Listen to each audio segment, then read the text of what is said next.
I'm just fired up to be here today. Pretty cool, pretty damn cool.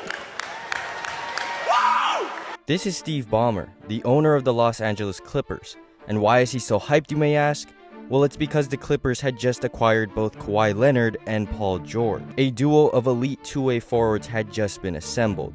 Kawhi coming off his second championship and finals MVP, and Paul George had finished third in the MVP race alongside notching a first-team All-NBA position. It was a dream pairing for any team, but such talent comes at a price, and in this instance, a big one. 4 unprotected future first-round picks, a protected future first-round pick, 2 pick swaps, and outstanding rookie point guard Shai Gilgeous-Alexander, Danilo Gallinari for Paul George. The Oklahoma City Thunder made a substantial acquisition, obtaining assets that would include Shai Gilgeous-Alexander, a future 2024 MVP finalist, and the promising draft pick Jalen Williams, both pivotal figures in the Thunder's recent accomplishments. However, back in 2019, with Paul George and Kawhi Leonard leading the charge, it seemed the Clippers were poised to compete for their first ever championship. Or so they thought. Nothing really panned out the way the Clippers thought it would. A plague of injuries and disappointments hindered them from making any serious progress. And it all started in 2020. The duo's first season together also happened to be the most unusual. 2020 was the bubble year, and the NBA playoffs were held in one location with virtual fans in the crowd. And while some players were able to adjust to this change, Doncic pulls up, three-pointer, bang! Bang! It's good! Doncic wins the game at the buzzer! Paul George could not. He struggled to find any real rhythm, and although they did manage to get past the first round, his poor play would eventually catch up to him. The Clippers would find themselves up 3-1 in the second round, but things were about to take a significant turn. In Games 5 and 6, Paul George really wasn't the problem, but in Game 7, the man that was called Playoff P would transform into the infamous Pandemic P. Ball game. That's though. George. But he wasn't the only one, because Kawhi Leonard also put up an abysmal performance. The newly assembled duo had both disappeared in Game 7, and as a result, this marked the first disappointment for the Los Angeles Clippers. But the great thing about sports is, there's always next season. Kawhi makes his move. Oh! Wow! 2021 was a chance at redemption and a playoff run with a season of chemistry between the two stars. Once again, the Clippers face off against the Dallas Mavericks and escape an early first-round exit, winning the series in 7 games. Kawhi was playing great, and Paul George wasn't playing the best, but he also wasn't playing the worst. However, besides that, everything started to look good. Well, until Game 4. Leonard is fouled and he's limping. Kawhi Leonard tore his ACL, and just like that, the Clippers' championship hopes went right down the drain.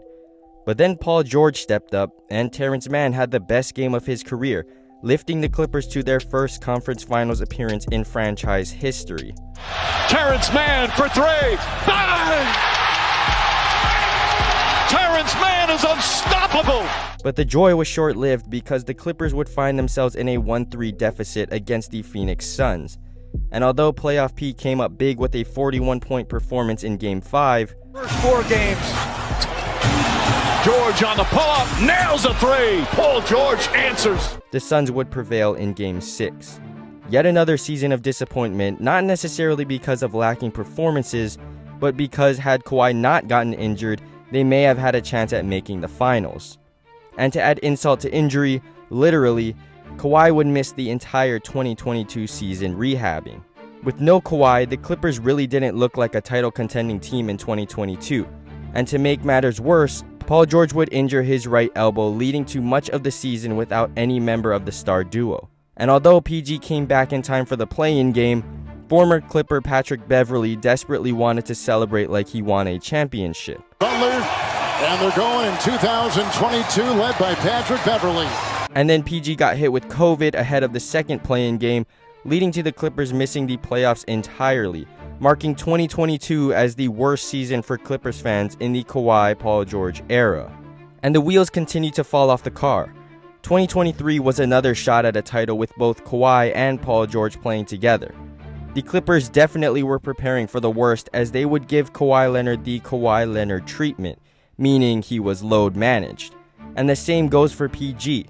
The two stars would play 52 and 56 games respectively. And with just a few weeks ahead of the playoffs, the Clippers were looking fine. Until they weren't.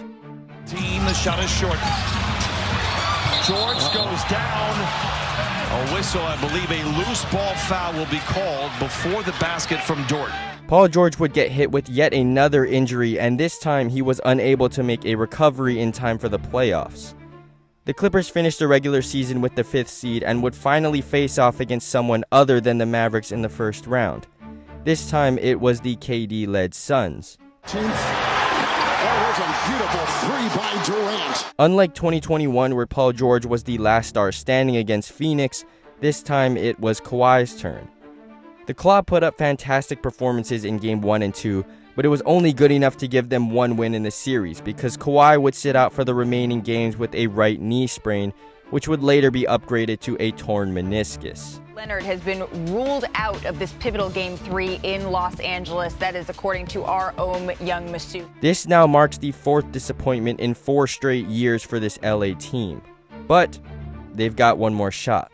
And this time, they've souped the team up. Our Adrian Wojnarowski, he reported that James Harden is headed to the Los Angeles Clippers in a blockbuster trade. With James Harden, the Clippers look the most dangerous they've been, with a legit big three and solid role players like Norman Powell and Russell Westbrook off the bench. But unfortunately, Kawhi was hurt once again. And although he did attempt to play in the first round against the Mavericks, it was clear he was not 100%. The Clippers would lose the series in 6 games, making this the 5th consecutive disappointment. Irving dancing, prancing, pulls up, three-pointer, bang! After 5 straight seasons of unfortunate circumstances, Paul George has finally departed from LA and has joined the Philadelphia 76ers, officially ending the Kawhi Leonard-Paul George experiment. Over the course of this duo's lifetime, they simply could not get anything to go right. The only season they had a real shot was the first season they played together. But even that ended in a blown 3-1 lead. PG and Kawhi just couldn't ever stay healthy at the same time, and because of that, the Clippers never really showed their true potential. A trade in 2019 that appeared to be worth the gamble resulted in nothing but disappointment.